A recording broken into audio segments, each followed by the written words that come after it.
Hey, what's up guys? This is Joe with Cigar Industry. Now today we're going to talk about Skull Bliss. Skull Bliss is a company that makes these highly detailed, beautifully carved animal skulls. I wanted something like that for my home office here, which will eventually turn into a cigar lounge. But today we're going to talk about the risk of purchasing through this company and additional costs you will incur if you got to get something like this fixed or replaced. Stick around guys, reviews coming up.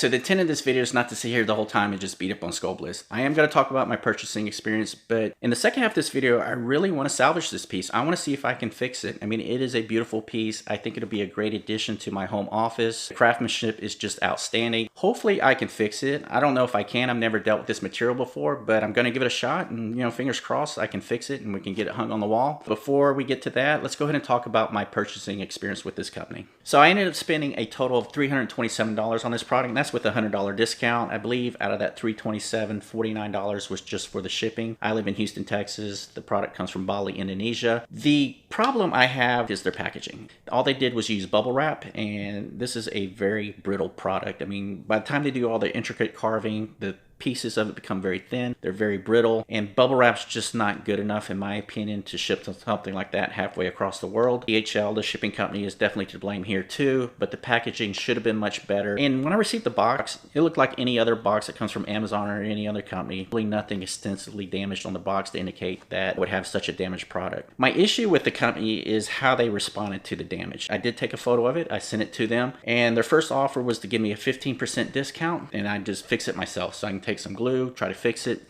and they would walk me through the process if needed. I wrote back, hey, 15% is not good enough. Glue is definitely not going to fix this issue. So they did respond, and they gave me 3 different options here.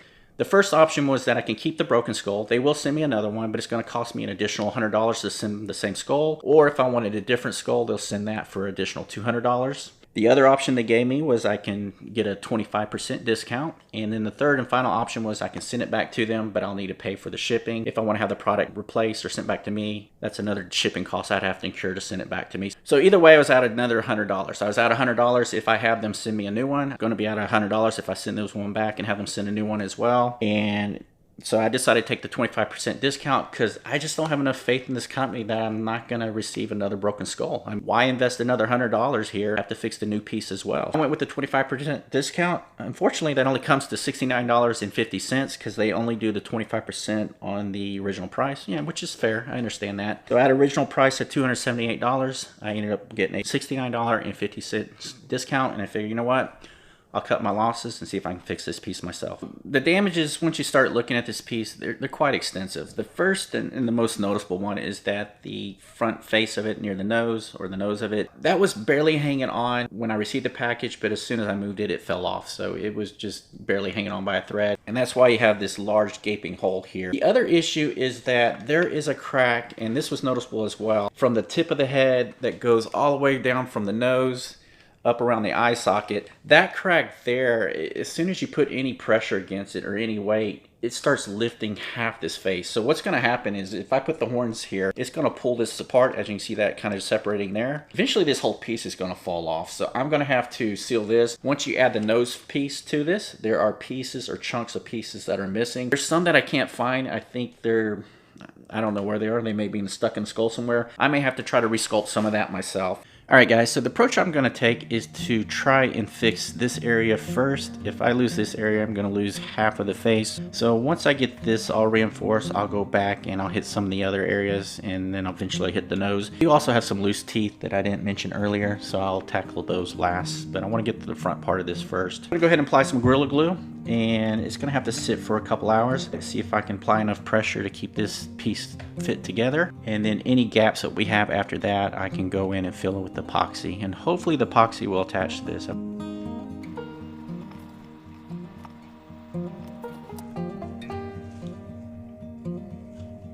gonna have to hold this thing for 2 hours to take a chance to see if the glue's gonna work. I'm not gonna sit here for 2 hours. I am gonna try epoxy. I have used this on my sculptures. So this is a JB Weld. It's basically epoxy putty. Pretty simple to use. It's basically, it looks like a Tootsie Roll once you pull it out of the wrapper. So you just cut off a piece, blend it together, and then within about a few minutes it becomes rock hard. I was hoping to find a white epoxy. and I used to buy white, but I couldn't find it at the stores, so I'm kind of stuck with this one. I'm gonna have to paint this piece anyways, so hopefully I can match the paint to what they've already done. This stuff only gives you a few minutes to work with, so you kind of want to do it in small batches. This is actually a pretty good size batch. A little bit too big, but what you do is kind of roll a snake.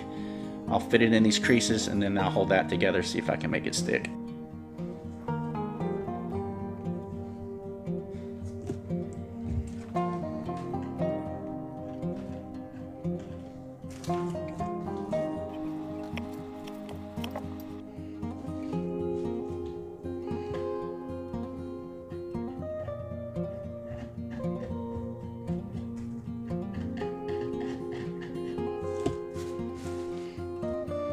Alright guys, this is much better. There is still a little bit of a bounce, so I'm a little bit concerned about that, but nothing like it was. I'm going to see if this tape will make a difference, and I'll just kind of hold it in place for now. I'm going to work on some other areas, and maybe that'll reinforce it, but yeah, there is still a little bit of give. My biggest concern is I don't want to put it on my wall, add the horns, and then just over time the whole thing just, or half of it falls apart. It's definitely much better than the Gorilla Glue, so I think the epoxy is going to be the way to go on this piece, or at least through the larger chunks that are missing like this. Gorilla Glue may work on the smaller areas like the teeth, but we'll cross that bridge when we get to it.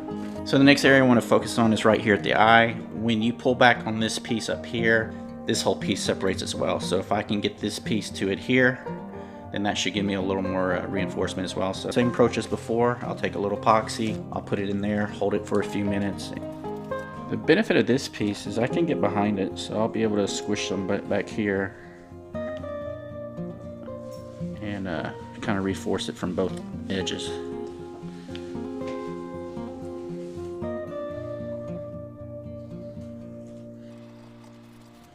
Alright, I'll hold this for a few minutes and we'll see what happens.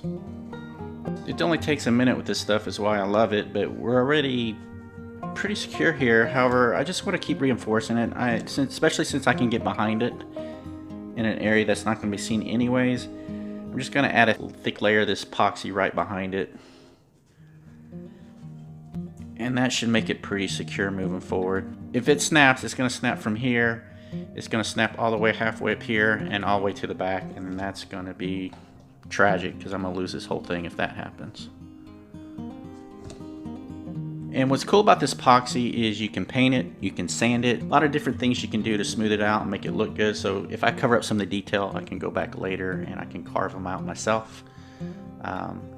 Just a really handy stuff. Typically you probably should wear gloves. I just find that when I wear latex gloves with this, it seems to stick to the gloves more than anything. It's a material you want to be cautious with and follow directions if you use it.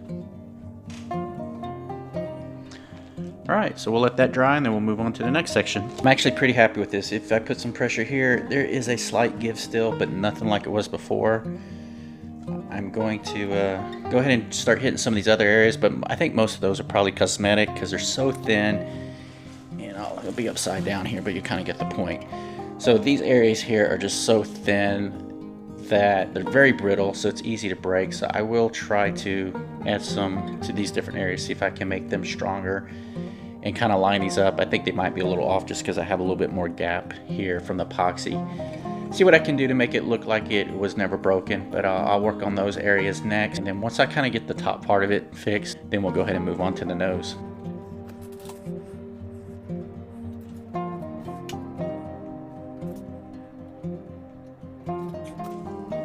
Yeah, this stuff is just super brittle. I mean, you barely put any pressure on it and it breaks.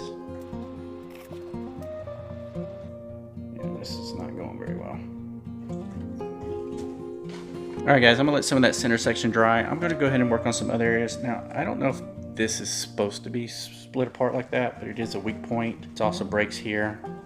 So it is a weak point, whether it's supposed to be that way or not by nature. I'm just going to go ahead and add epoxy to there just to kind of reinforce all the little areas that I can. Kind of just build up everything around it, and then once I'm done with that, then I'll go back and see if I can put on the nose.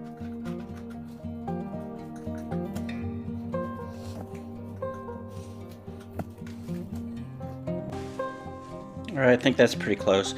It's very flimsy at this stage. You can, I think if you breathe too hard, it's going to fall. So what I'm going to do is go ahead and try to reinforce these areas here and just get underneath and add some epoxy there, see if that will help keep it in place while I can work on some other areas.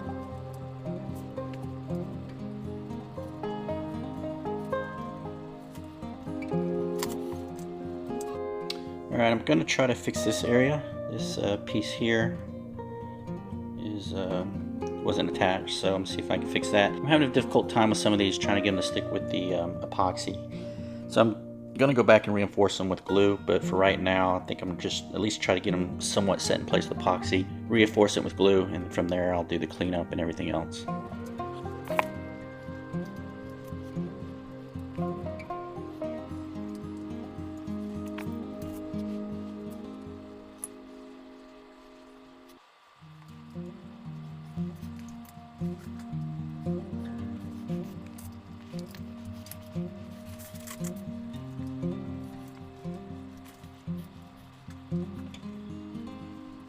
Well guys, I laid down epoxy, so I'm going to go ahead and wrap up this review here, but the good news is I do believe I did salvage this piece. As you can see here, this is attached now. There's no bending or giving there. I do have some areas in here I need to continue to build out. I do have some areas I need to sand and repaint.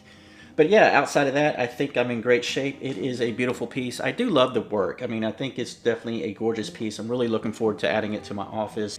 The only problem I'm having is just the way that the company handled the damaged goods.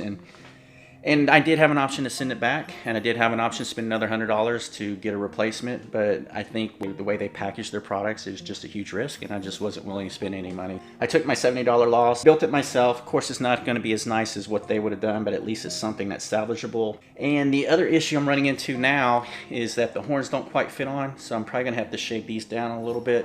The horns get on probably about a quarter of an inch left, and I just can't get them any further without risk of doing any damage to this piece. So definitely some quality control issues at that company, but you know, they do beautiful work. I mean, if it's a product you're interested in, if you're willing to take the risk, then I have to say their work is absolutely stunning, and it is definitely beautiful work.